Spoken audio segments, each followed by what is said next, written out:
Esta es la segunda parte del programa especial sobre el recuento del año 2007 en torno a la actividad pontificia. Revisaremos hoy el segundo semestre del año que acaba de terminar, 2007. ¿Qué es lo que el Papa hizo? Recordaremos su viaje a Brasil, a Austria, Nápoles, Asís y mucho más de la actividad apostólica. Quédese conmigo en este especial del Pulso de la Fe, en el primer programa de este año 2008. Todo inicio de un año está lleno de expectativas. Yo les saludo con mucho afecto, con especial cariño en este primer programa del Pulso de la Fe de este año 2008. Le agradezco que esté con nosotros y le sugiero que cambiemos la expresión expectativas por esperanza, pues las expectativas siempre son como inesperadas. En cambio, la esperanza está llena de espera. Es muy distinto iniciar un año nuevo, lleno de expectativas, a ver qué sucede, que empezarlo lleno de esperanza, confiados en que el Señor de la historia no hace absolutamente nada para mal de nadie y confiados en que lo que Dios quiere es nuestro bien, el bien de la criatura humana. Así que con este buen mensaje les saludo a nombre de mis compañeros, el staff técnico de Proyecto 40 y la producción de este programa, El Pulso de la Fe. Empecemos a revisar la actividad del Papa durante el segundo semestre del año que acaba de terminar, pero le mordemos un poquito al primer semestre para ver en mayo su viaje a Brasil, un rapidísimo recorrido de esos días en los que el Papa estuvo en la ciudad de Sao Paulo y también en la ciudad de Aparecida para inaugurar los trabajos de la quinta conferencia del Episcopado Latinoamericano y el Caribe. Veamos. El viaje del Papa a Brasil ha terminado de la mejor manera. Al encuentro cordial e intenso con el pueblo brasileño, eficazmente simbolizado por las inolvidables imágenes del abrazo del Papa y los jóvenes en el estadio de Pacaembu y en la Fachenda de la Esperanza, le siguió el encuentro con los representantes de todo el episcopado latinoamericano reunidos en el santuario de Aparecida para su quinta conferencia general. Un gran acontecimiento de la Iglesia para el que Benedicto XVI invocó la asistencia del Espíritu Santo en compañía de un gran número de fieles en la misa inaugural, recordando en una espléndida homilía los inicios de la Iglesia naciente. El discurso del Papa, de apertura muy amplio, pero pronunciado con una extraordinaria vivacidad y eficacia, trazó un marco amplio y articulado para el trabajo de la Asamblea, respondiendo a las vivas expectativas de orientación sobre temas fundamentales, la relación entre el anuncio de la fe y las culturas, el centro de la fe, la problemática pastoral que plantean las sectas, la relación entre la misión de la Iglesia y la construcción de la justicia en el ámbito social y político, la visión cristiana de la familia.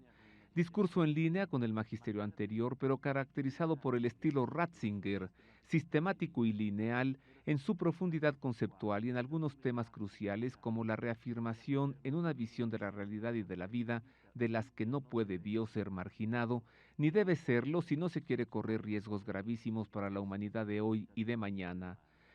Directrices para un continente que gracias a su historia de fe sea, como dice el Papa, no solo continente de la esperanza, sino también continente del amor. Buen trabajo para la conferencia en Aparecida. Pues ahí está el Papa en Brasil. Era el sexto viaje apostólico fuera de Italia y era el primer viaje de este pontificado al continente americano, Brasil, en la ciudad de Aparecida. Y Benedicto XVI, al inaugurar los trabajos de la quinta conferencia general del Episcopado Latinoamericano y del Caribe, decía: dedico los trabajos de los obispos, consagro los trabajos de los obispos a la Virgen de Guadalupe, y eso lo dijo en el santuario de Nuestra Señora de Aparecida. Pues el Papa sabe que la Virgen de Guadalupe es reina de México, pero es emperatriz de todo el continente americano. Avancemos en más de este recuento informativo de la actividad del Papa y terminado mayo, en el mes de junio, el Papa se desplazaba a la ciudad de Asís, en Italia. Asís es muy conocida por ser una ciudad medieval bellísima, pero es mucho más conocida porque por sus calles todavía se escuchan las voces de Francisco y de Clara de Asís. Y este año 2007 se cumplían 800 años de la conversión de San Francisco. Y por eso el Papa Ratzinger se desplazaba a Asís. Pero también allí él lanzaba un grito en favor de la paz. Mire. Espiritualidad y alegría, estas han sido la trama y la urdimbre de la visita pastoral de Benedicto XVI a Asís el domingo pasado, con motivo del 8º centenario de la conversión de San Francisco. La intensa jornada comenzó con la visita al santuario de Ribotorto, donde el poverello de Asís vivió con los primeros hermanos durante unos 2 años, ofreciendo misericordia a los abundantes leprosos que poblaban la zona. Después el Papa llegó a la Basílica de Santa Clara, donde oró ante el crucifijo de San Damián y se reunió con la comunidad de las Clarisas. Entre los volteos festivos de las campanas de todo Asís, Benedicto XVI celebró más tarde la misa en la plaza inferior de San Francisco. Ante miles de fieles, Benedicto XVI recordó el histórico encuentro en 1986, cuando Juan Pablo II convocó precisamente en Asís a los representantes de las restantes confesiones cristianas y de las otras religiones para una jornada mundial de oración por la paz. Creo que es mi deber lanzar desde aquí un urgente y doloroso llamamiento para que cesen todos los conflictos armados que tiñen la tierra de sangre, que callen las armas y en todas partes el odio de paso al amor, la ofensa al perdón y la discordia a la unión. Sentimos espiritualmente presentes aquí a todos los que lloran, sufren y mueren a causa de la guerra y de sus trágicas consecuencias en todas partes del mundo.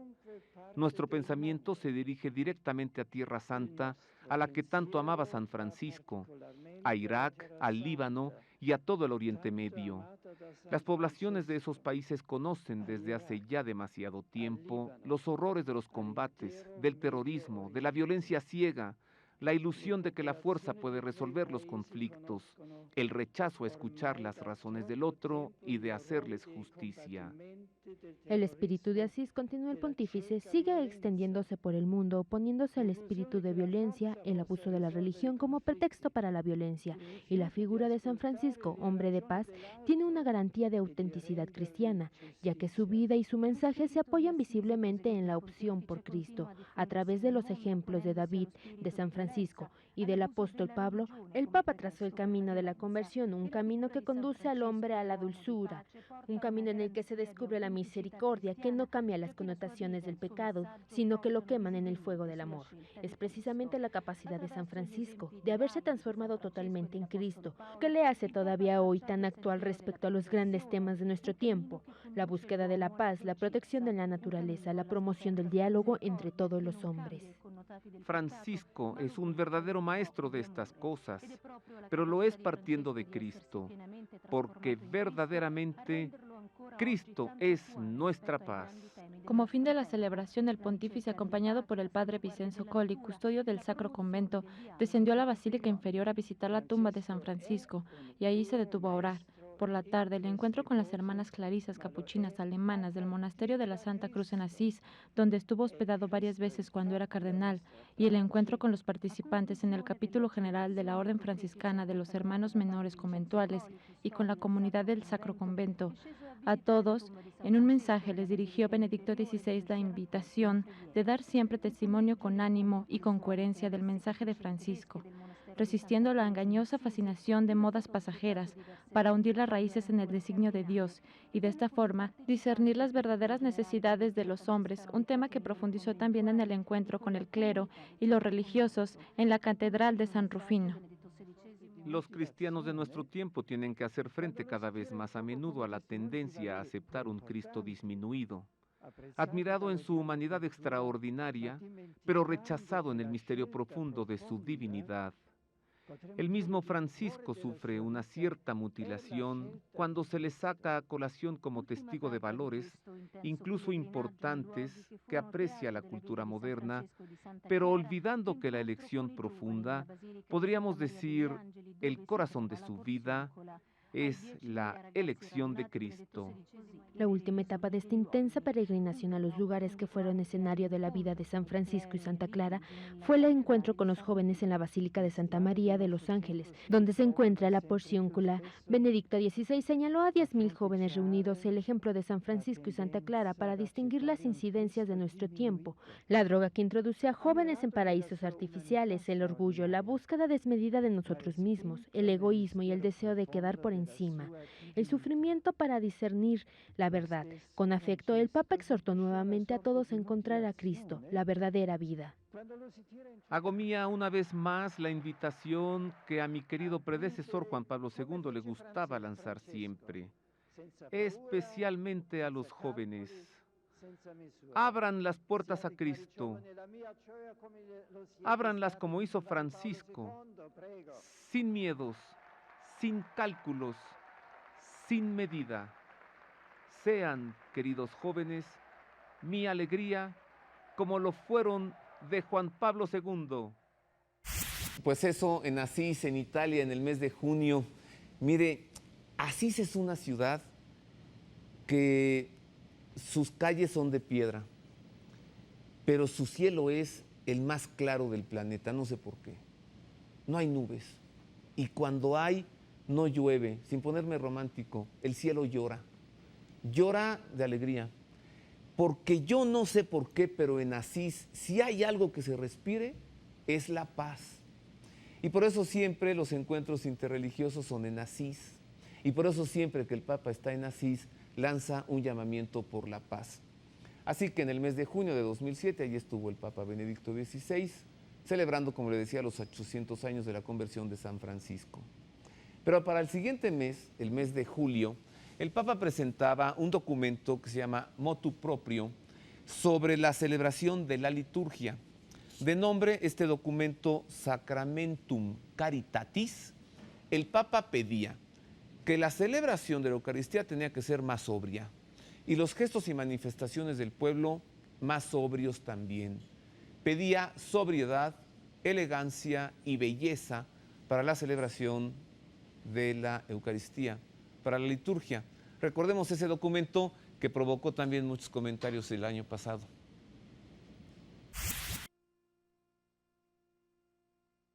Les hemos hablado con toda franqueza. Nuestro corazón se ha abierto de par en par. No está cerrado nuestro corazón para ustedes. Los de ustedes sí que lo están para nosotros. Correspóndanos, ábranse también ustedes.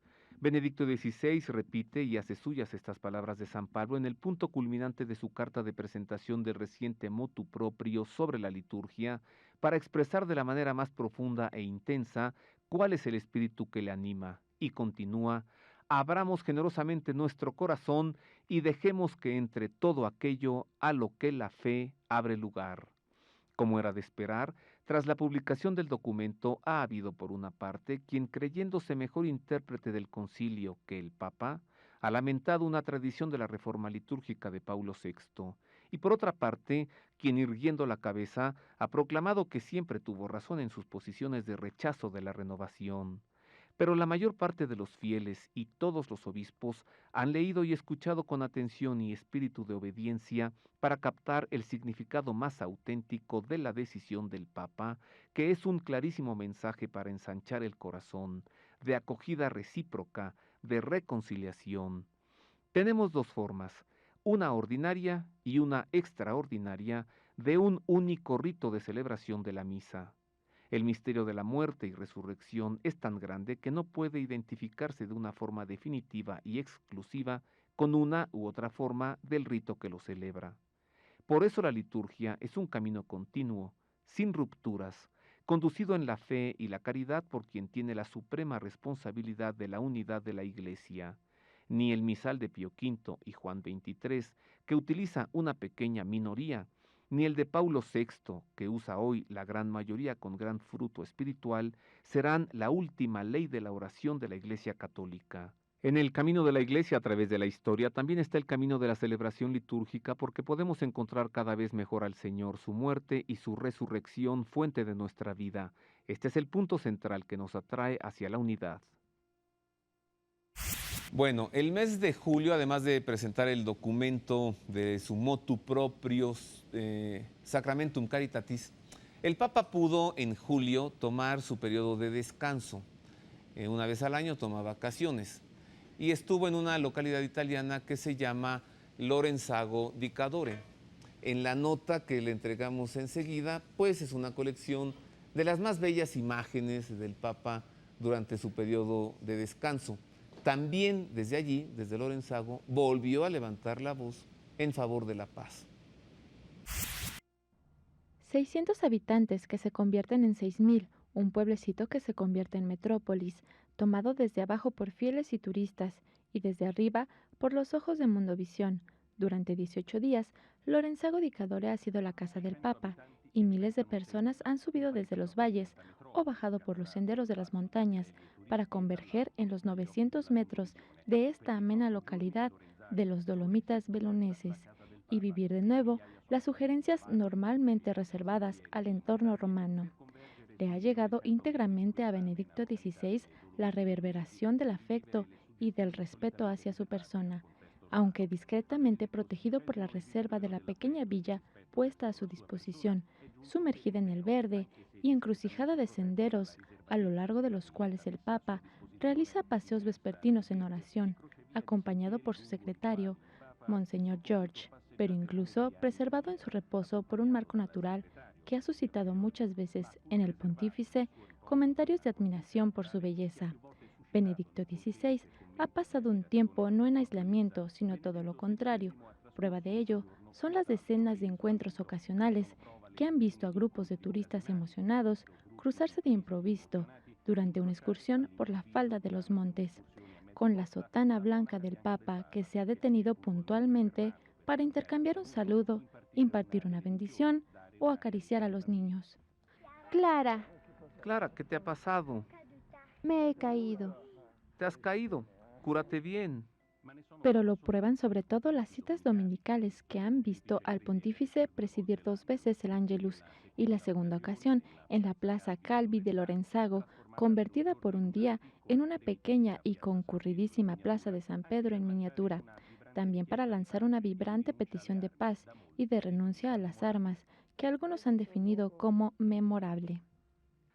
Desde este lugar de paz, en el que también se perciben más vivamente como inaceptables los horrores de las matanzas inútiles, renuevo el llamamiento a seguir con tenacidad la vía del derecho, a rechazar con determinación la carrera de armamentos y, más en general, a rechazar la tentación de hacer frente a problemas nuevos con viejos sistemas.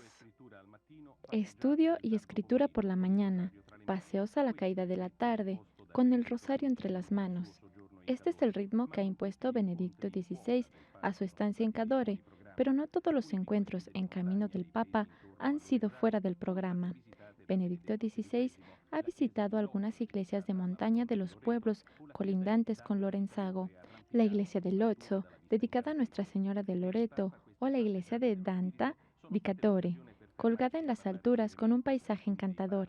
Para el Papa, estos paseos del espíritu han sido la ocasión para detenerse a hablar brevemente con alguno de los párrocos y de los sacerdotes que presentan servicio en las diócesis de Belluno-Feltre, con un ensayo del importante encuentro del 24 de julio que vio a 400 sacerdotes de las diócesis de Belluno y Treviso conversar durante 2 horas con Benedicto XVI en la iglesia de Santa Justina de Auronzo di Cadore. La voz de Dios, la voz de los grandes valores está inscrita en nuestro ser y la grandeza del hombre reside precisamente en que no está encerrado en sí mismo, no se reduce a lo material, sino que tiene una apertura interior hacia las cosas esenciales, la posibilidad de una escucha. Entre las imágenes más características de este periodo queda con seguridad la exhibición nocturna ante el Papa de una docena de coros locales. En sus melodías, el eco de los cantos que hace 90 años estaban en boca de los habitantes de los Alpes, bocas cerradas en las trincheras de la Primera Guerra Mundial, que todavía hoy siguen marcando el Cadore. Bien, hasta aquí hemos revisado bastante información ya de este año, pues hacia la mitad de este año que ha terminado, 2007. Voy a hacer una pausa y regreso para revisar más actividad del Papa. Mire, veremos al Papa que fue a Nápoles, a Austria. Su llamamiento a proteger la creación. Ya hablaba del problema del calentamiento global. Lo sufrido en Tabasco en noviembre de 2007 es consecuencia de esto. El Papa ya lo denunciaba desde hace tiempo. Vuelvo también para presentarle los 90 años de las apariciones de la Virgen de Fátima, de que entregara su mensaje a 3 pastorcitos y de que entregara un serio documento guardado en un sobre al que se le ha llamado el tercer secreto de Fátima. Esto y más al volver de una pausa breve en este programa especial, el recuento informativo de la actividad del Papa en este primer programa del Pulso de la Fe en este año nuevo 2008.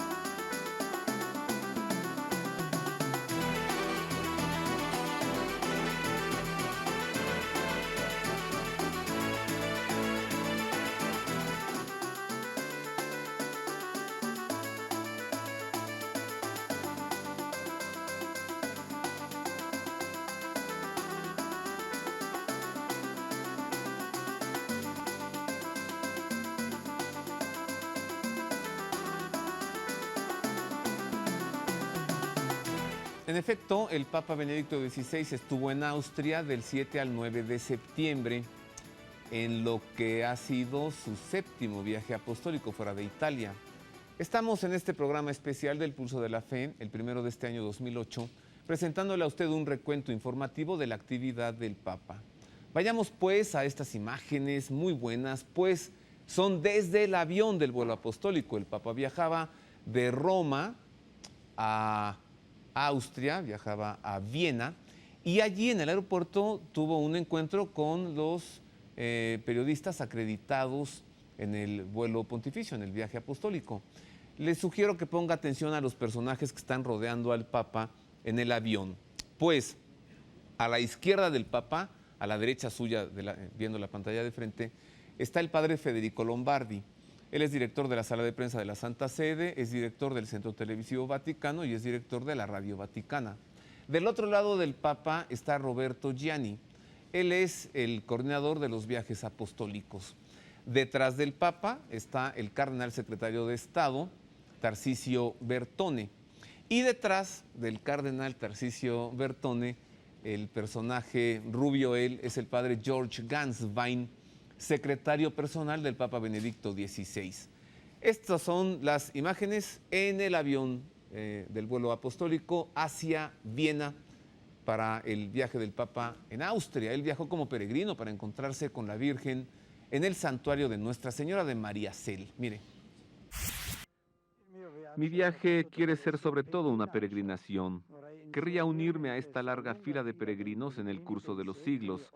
Son 850 años y así peregrino con los peregrinos, rezar con los que están rezando.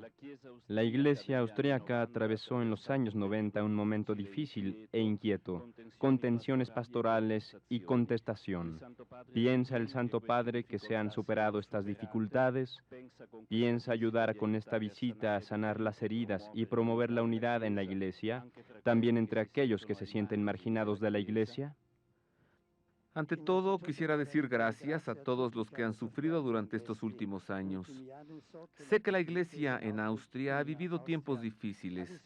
Tanto más les doy gracias a todos aquellos laicos, religiosos y sacerdotes que han permanecido en medio de todas esas dificultades, fieles a la Iglesia, al testimonio de Jesús, a los que han reconocido el rostro de Jesús en la Iglesia de los pecadores. No diría que estas dificultades están ya superadas del todo. La vida en este siglo, aunque vale un poco también para todos los siglos, es difícil. También la fe vive siempre en contextos difíciles, pero espero poder ayudar un poco a la curación de estas heridas y veo que hay una nueva alegría de la fe, que hay un nuevo impulso en la Iglesia.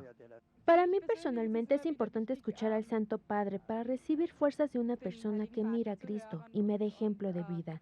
Creo que es importante para nosotros en Viena, en Austria, en Europa, tener ante nosotros a personas que están en el camino de Jesús y son un ejemplo para nosotros. Personas que viven como santos en la iglesia, porque de estos ejemplos obtenemos siempre fuerza y valor. Creo que la visita del Santo Padre aquí, a nuestro país, nos va a dar mucho valor para dar testimonio de nuestra fe en lo cotidiano. Por lo que yo puedo ver, dentro de la iglesia hay siempre tensión, especialmente en los ambientes particularmente críticos con relación a la iglesia misma, la de aquellos que quieren introducir siempre formas nuevas y distintas.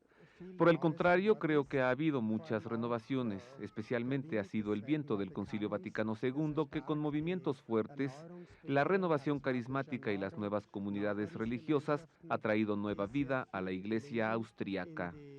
Austria es un país de tradición profundamente católica, a pesar de lo cual muestra también signos de secularización. ¿Con qué mensaje de aliento espiritual va a dirigirse el Santo Padre a la sociedad austriaca? Miren, quisiera simplemente confirmar en la fe a la gente, porque precisamente hoy también necesitamos a Dios. Necesitamos una orientación que dé una dirección a nuestra vida. Se ve que una vida sin orientación, sin Dios, no llega a ninguna parte, se queda vacía. El relativismo lo relativiza todo y al final ya no son distinguibles el bien y el mal. El problema central es volver a descubrir la vocación misionera de la Iglesia. La Iglesia solo existe si es misionera, si está abierta a todos, para decirles que hemos encontrado la respuesta a las grandes preguntas de nuestra vida. Las preguntas de siempre, a saber, de dónde venimos, a dónde vamos y cuál es el sentido de nuestra vida. La respuesta a estas grandes preguntas existenciales del hombre se encuentra en el Evangelio. Aquí lo intento. Intento también crecer en oración diaria, entregándome cada vez más a Cristo, pero es un camino que hay que seguir y hay mucho que aprender. Estamos llamados a seguirlo en la misericordia. Por nosotros mismos no podemos hacerlo. Pues eso antes de llegar a Viena, en pleno vuelo. Pero después del viaje a Austria, mire usted el editorial del mismo padre Lombardi, el director de la sala de prensa de la Santa Sede, la selección de temas que él hacía y cómo es que presentaba las reflexiones después del viaje del Papa a Austria. Las imágenes más impactantes del reciente viaje del Papa a Austria han sido sin duda las de los fieles reunidos en Mariazell en torno al Santo Padre para la misa, bajo la lluvia, el viento y el frío, pero con un recogimiento y una participación atentos y entusiastas.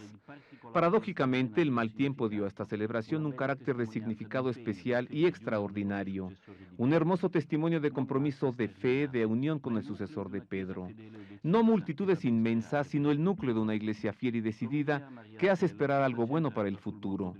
La homilía en Mariazell, totalmente centrada en el lema del viaje, mirar a Cristo, fue el momento culminante del magisterio austriaco del Papa, síntesis altísima de teología y de espiritualidad.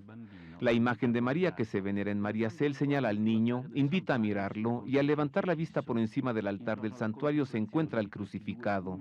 En torno a la contemplación de estos dos humildes rostros de Cristo tejió el Papa sus consideraciones. La fe en Jesús como único mediador de la salvación, puente entre Dios y el hombre, se propone como alternativa a la resignación de un hombre moderno que se cree incapaz de alcanzar la verdad y de distinguir el bien del mal. Pero no es una fe intolerante, porque se presenta en la humildad y en el amor, porque abre la vida a la amistad con Dios, una amistad en la que los grandes preceptos morales manifiestan su finalidad positiva de afirmación de los valores de la libertad, de la vida, de la solidaridad y del respeto por los otros. Vale la pena intentar escuchar lo que dice el Papa de verdad cuando se encuentra en el corazón de su ministerio, cuando habla de Cristo. Entonces es cuando se aprende a interpretar correctamente también todo su magisterio sobre la moral y la situación de la cultura y la sociedad modernas. Bueno, pues eso ha sido el viaje a Austria. A la semana siguiente, bueno, el Papa de Austria regresó a Roma y a la semana siguiente se estaba yendo a Loreto, en Italia. Y desde Loreto, el Papa, verá usted en la siguiente nota que enseguida y con gusto le presentamos, lanzaba un llamamiento para cuidar y proteger la creación. Así es que, ¿qué dijo el Papa y en qué consistió su viaje a Loreto? Mire, recordemos. Distintas veces en los últimos tiempos el Santo Padre ha hecho referencia en sus discursos al gran tema de la protección de la creación y de su urgencia. Habló de ello en Loreto. Se les ha confiado a las nuevas generaciones el futuro del planeta en el que son evidentes los signos de un desarrollo que no siempre ha sabido guardar los delicados equilibrios de la naturaleza. Antes de que sea demasiado tarde, es preciso adoptar medidas valientes capaces de crear una alianza fuerte entre el hombre y la tierra. Continuó insistiendo en que es necesario invertir las tendencias que pueden llevar a situaciones de degradación irreversible. En Viena recordó que el domingo es la fiesta semanal de la creación, la fiesta de la gratitud y de la alegría por la creación de Dios. Una sección completa del compendio de la doctrina social de la Iglesia está dedicada al mismo tema, con numerosísimas citas del Concilio Vaticano II y del Magisterio de Juan Pablo II. No se trata, pues, de una novedad, sino de insistir en una urgencia, de la que la humanidad se hace hoy gradualmente más consciente frente a las tragedias ambientales y a los riesgos cada vez más serios que gravitan sobre el futuro de la humanidad. La protección de la naturaleza es un campo de colaboración natural ecuménica e interreligiosa. El reciente simposio itinerante presidido por el patriarca ortodoxo Bartolomé I en Groenlandia para llamar la atención sobre el deshielo de los glaciares árticos supone una confirmación de ello. Quien reconoce que el mundo ha sido creado por Dios también sabe ser responsable no solo frente a las generaciones futuras, sino también frente a su juez que le ha entregado un regalo inestimable para que lo administre sabiamente. Los creyentes, por tanto, se encuentran naturalmente en vanguardia en el frente de la protección de la creación. Buena denuncia del Papa, ¿no? Hablar sobre la necesidad de proteger la creación. Esto apenas en el mes de septiembre y 2 meses después sufríamos en México el desastre en Tabasco, que ya quedó bien claro que es resultado del calentamiento global. Así que vale mucho la pena repetir la expresión que el Papa dijo en Loreto en torno a este tema. Dijo, se les ha confiado a las nuevas generaciones el futuro del planeta, en el que son evidentes los signos de un desarrollo que no siempre ha sabido guardar los delicados equilibrios de la naturaleza. Antes de que sea demasiado tarde, dijo el Papa, es preciso adoptar medidas valientes, capaces de crear una alianza fuerte entre el hombre y la tierra. Ahí está. Bueno, en más de este programa especial, revisando lo importante que hizo el Papa, lo bueno, todo lo que es importante, pero lo muy, muy relevante, lo que le entrego enseguida es los 90 años, el 90 aniversario de las apariciones de Fátima en Portugal. Hace 90 años, en octubre de 1917, concluía el ciclo de visiones marianas extraordinarias de los 3 pastorcillos de Fátima que había comenzado el 13 de mayo. Ahora también la última vidente está en la paz del Señor. Ahora se ha revelado ya el último secreto, pero el mensaje de Fátima sigue siendo muy actual. Nuestra relación con el Señor, animada y favorecida por el amor de su madre, es una parte esencial, no solo de nuestra historia personal, sino de toda la humanidad. Ninguno de nosotros es ajeno a los sufrimientos de los pueblos que pueden parecer lejanos. Cada uno de nosotros es protagonista en la lucha entre el bien y el mal que acompaña toda nuestra vida terrena y que alcanzó el punto de mayor dramatismo durante el siglo pasado con las guerras mundiales, los regímenes totalitarios y sus persecuciones. La oración, la penitencia, la conversión son armas eficaces en esta lucha. Con la oración y el diálogo con Dios y con María, nuestra historia, y por eso la historia, es distinta. Juan Pablo II se reconoció como profundamente involucrado en los acontecimientos de Fátima, en especial después del atentado del 13 de mayo. El proyectil engastado en la corona de María es un testigo perenne de ello, y también la voluntad de devolver al pueblo ruso creyente el precioso icono de la Virgen de Kazán después de su afortunado itinerario a través de América. Fátima y el Vaticano entra en esta lectura espiritual de la historia. Por muy trágica que pueda parecer la historia humana, Dios sabe guiarnos hacia la salvación. 90 aniversario de que concluyeran las apariciones de la Virgen María en Fátima, Portugal, a los 3 pastorcitos, Sor Lucía y sus 2 primos. En otro tema, llegaba el mes de octubre, continuamos en más de este recuento informativo, y el Papa en octubre viajaba a Nápoles.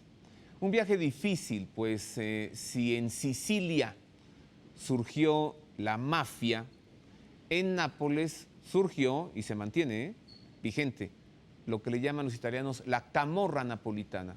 Son criminales, son delincuentes. En Sicilia la mafia, en Nápoles la camorra.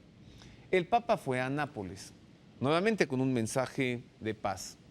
En la nota que le entregamos enseguida, recordemos cómo fue esa visita a Nápoles, habla el cardenal Crescencio Sepe, quien es arzobispo de Nápoles. La oración que Jesús nos enseñó, que culmina en Getsemaní, tiene el carácter de la agonía, es decir, de la lucha, porque se alinea decididamente al lado del Señor para combatir la injusticia y vencer el mal con el bien. Es el arma de los pequeños y de los pobres de espíritu que repudian todo tipo de violencia. Si queremos llegar a las raíces, si queremos desarraigar desde lo hondo todo el mal que hay a nuestro alrededor, que parece haber encontrado de alguna forma sitio en la sociedad, que parece haber incrustado a la persona en la odiosa trama del mal, no podemos sino recurrir a la oración, es decir, a un estilo de vida que refleje la que es la tradición religiosa de nuestro pueblo, que está muy enraizada en lo sagrado, sensible, muy abierta a la realidad sobrenatural.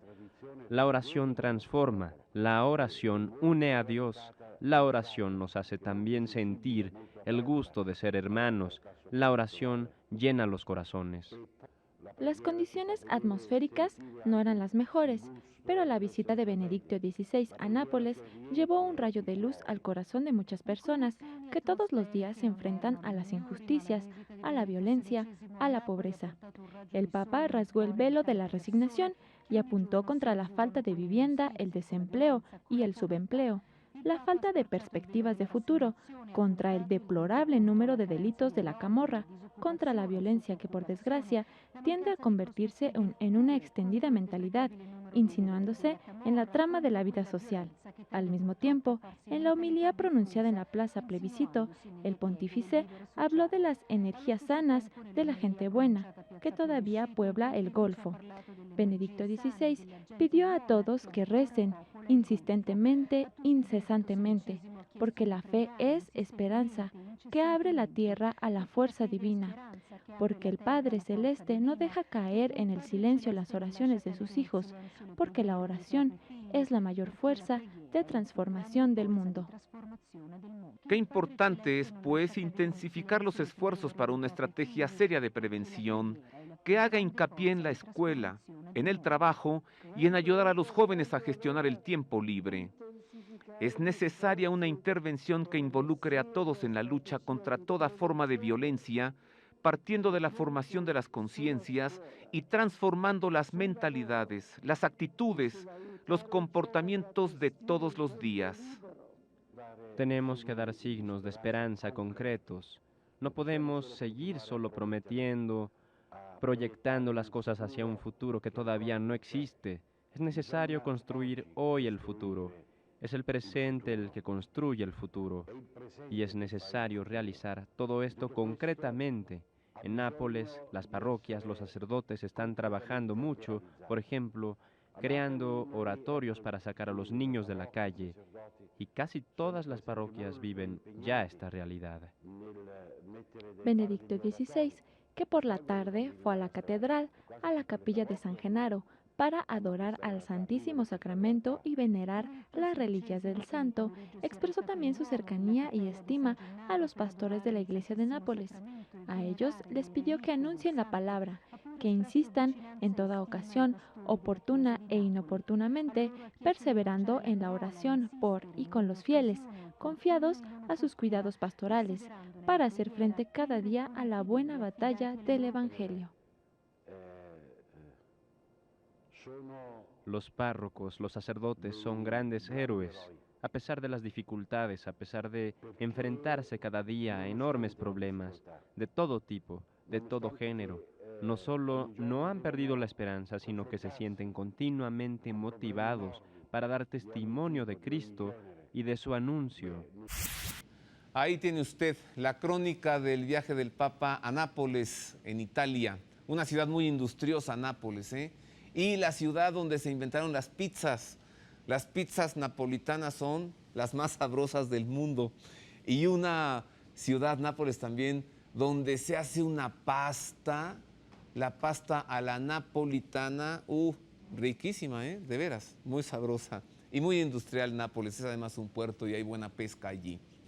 Hacemos una pausa, es breve, regreso pronto para entregarle a usted, recordemos en más de este resumen informativo, el recuento de los acontecimientos del año recién extinto ya, 2007, la reunión del rey de Arabia con el Papa Benedicto XVI. Le presentaré también imágenes de la beatificación más multitudinosa en 2000 años de historia. Le presentaré también la encíclica, ¿no? El momento en que se daba a conocer, ya iniciado el Adviento de 2007, la encíclica, la segunda del pontificado del Papa Benedicto XVI, Spe Salvi, en español, Salvados por la Esperanza, la segunda encíclica de su pontificado. Y le presentaré también una nota bellísima desde Tabasco, la entrega de peluches que usted generosamente donó para los niños en Tabasco.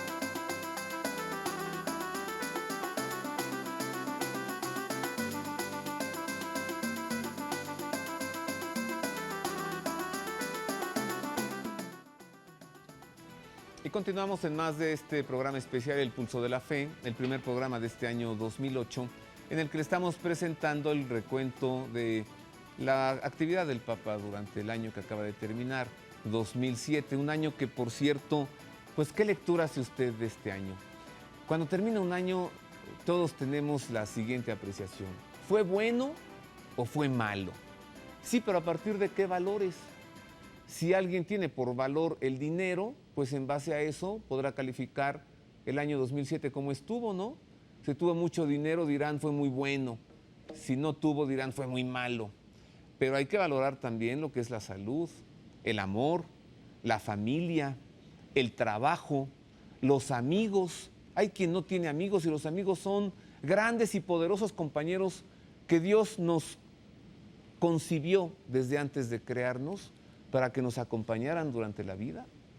En fin, valore usted, le sugiero, el 2007 cómo estuvo y cómo se comportó en base a valores más auténticos, más profundos, más verdaderos de la persona humana. Continuamos pues y vayamos a la beatificación más multitudinosa, uso la palabra, pues se trató de beatificar a 498 mártires españoles. Y esto tenía lugar a finales del mes de octubre. Nunca había habido una beatificación de 498 mártires de una sola vez. La que tuvo lugar el 28 de octubre de mártires españoles del siglo XX fue impresionante, pero lo es todavía más si se piensa que otros millares de testigos de la fe en Cristo pasaron por el mismo camino en los mismos años y en el mismo país. Justamente el Papa comentó en el Ángelus que eso demuestra que el supremo testimonio de la sangre no es una excepción reservada únicamente a algunos individuos, sino una eventualidad real para todo el pueblo cristiano. En un tiempo en que se desencadenó una violencia horrible e incontrolada, los cristianos de cualquier condición pueden ser víctimas inermes únicamente por el hecho de su fe. Sin embargo, tanta sangre no reclama venganza ni hostilidad. Este es el verdadero milagro del martirio cristiano. Al contrario, pide perdón, misericordia, reconciliación, paz y paradójicamente también alegría. Como en Jesús, que vence el odio con amor, precisamente su muerte es el precio de esa inusual victoria. La Iglesia española ha sabido hacer de esto un motivo de unión en su interior y hacia toda la sociedad en la que vive. Y Roma, casa universal de los que creen en Cristo, fue el lugar idóneo para este acontecimiento de oración y de fiesta, justamente en la plaza en la que probablemente se produjo el martirio de Pedro. Continuidad de la fe, continuidad del martirio. El mensaje que dio Juan Pablo II a la Iglesia en el Gran Jubileo para que conserve viva la memoria de los mártires del siglo XX el siglo que ha producido más mártires en toda la historia, continúa dando sus frutos de inspiración para la renovación del testimonio cristiano. 498 mártires, nunca se había beatificado en 2000 años de iglesia a un grupo tan grande, 498 mártires españoles. Así terminaba el mes de octubre de 2007 y al comenzar noviembre una noticia recorría el mundo, una noticia con algo de romanticismo, pues los reyes todavía como que son románticos, ¿no? Y el rey de Arabia como que nos transporta esas imágenes de las 1001 noches. Pues el rey de Arabia había visitado a Benedicto XVI, pero no solamente era la presencia del rey, era lo que esto implicaba. Implicaba, en resumen, que esos lazos que Benedicto XVI estableció con el Islam fuesen todavía más fuertes. Aquí están las imágenes del rey de Arabia visitando al Papa en el Palacio Apostólico del Vaticano. La audiencia del Papa al rey de Arabia Saudita ha llamado la atención de los medios de comunicación de gran parte del mundo y casi todos la han leído justamente como un signo positivo. El custodio de las sagradas mezquitas de la Meca y de Medina ha pedido ser recibido por la máxima autoridad de la Iglesia Católica para promover de común acuerdo la defensa de los valores religiosos, morales y de la paz en un mundo en el que la irreligiosidad y la desorientación moral son causas de degradación y donde la violencia y la guerra se hacen cada vez más perversas. La intención es noble. El hecho de que en la perspectiva de diálogo y de trabajo se haya tenido en cuenta también expresamente a los judíos es altamente apreciable. Al mismo tiempo, sabemos bien que a diferencia de otros países de la misma península arábiga, en Arabia Saudita no hay libertad religiosa para los más de 1 millón de cristianos que viven allí por motivos de trabajo. Su presencia y condición se recordó discretamente al ilustre huésped. De relaciones diplomáticas no se habla por ahora, pero esto no impide reunirse para comprenderse y conocerse mejor. Si no se empieza, nunca se llegará. El rey ya había sido recibido por Juan Pablo II cuando era príncipe heredero. Sabía bien que la Santa Sede está siempre dispuesta a recibir a quien viene con intenciones de paz, pero esta vez su paso como rey ha sido mucho más importante. No en vano su etapa en el Vaticano era la más esperada y observada de todas las de su viaje europeo. Una contribución a superar las distancias. Las tensiones, como consecuencia de Regensburg, están cada vez más lejos. El Papa es apreciado y comprendido en su coherencia y lealtad. La segunda encíclica del Papa Benedicto XVI, explicado su contenido, ya vio usted, por el cardenal Georges Cotier, proteólogo de la Casa Pontificia. No se necesita ser un genio ni un gran analista para poder calcular que la tercera encíclica del Papa Ratzinger será sobre la fe. ¿De dónde concluyó esto? Pues que la primera es Deus Caritas Est, o Dios es amor, habla sobre el amor.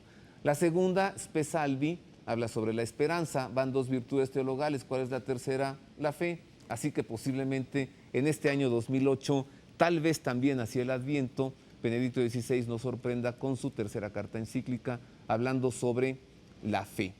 Bueno, en más de lo que sucedió en 2007, pues recordemos que ya hacia el final del año, el lunes 24 de diciembre, el Papa celebraba la solemnidad de la Natividad del Señor a las 24 horas, a las 12 de la noche, en la Basílica Vaticana. Al día siguiente, martes 25 de diciembre, el Papa celebraba la solemnidad de la Natividad del Señor a las 12 del día desde el balcón central de la Basílica Vaticana. Dirigía su mensaje de Navidad e impartía la bendición Urbe et Orbi. El lunes 31 de diciembre, último día del año, el Santo Padre a las 6 de la tarde presidió las primeras vísperas de la solemnidad de María, Madre de Dios. Y empezando este año 2007, el pasado martes 1, celebraba la solemnidad de María, Madre de Dios a las 10 de la mañana en la Basílica Vaticana. Y hoy, domingo 6, el Papa ha presidido la solemnidad de la Epifanía del Señor a las 10 de la mañana en la Basílica de San Pedro del Vaticano.